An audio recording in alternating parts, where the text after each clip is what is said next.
Hello viewers, welcome to Miracle World YouTube channel. I am your Manusri.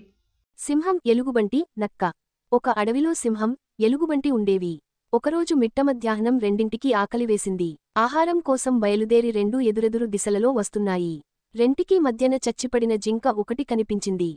దాన్ని సింహం ముందుగా చూసింది. వెంటనే ఎలుగుబంటి కూడా చూసింది. రెండూ ఒకేసారి దానివైపు పరుగున వచ్చాయి. జింక నాదంటే నాదేనని రెండూ వాదులాటకు దిగాయి. సాయంత్రం కావస్తున్నా వాటి వాదన తెగలేదు. అప్పుడు ఎలుగుబంటికి కోపం వచ్చింది. ఈ వ్యర్థపు మాటలెందుకు, మనమిద్దరం కుస్తీ పడదాం. ఎవరు గెలిస్తే జింకను వారే తీసుకోవాలి అని ప్రతిపాదించింది. సింహం దానికి అంగీకరించింది. పోరు ప్రారంభమైంది. బలంలో సింహం, ఎలుగుబంటి సమానమైనవి. కాబట్టి కుస్తీ కూడా ఎంతకు ముగియడంలేదు. భీకరంగా పోరాడడంతో వాటి ఒళ్ళు చీరుకుపోయి రక్తం ధారలుగా పారింది. కాని అవి పోరు మాత్రం ఆపడంలేదు. ఒకదానినొకటి కరుస్తూ గీరుతూ చీల్చుతూ పోరాటం సాగిస్తున్నాయి.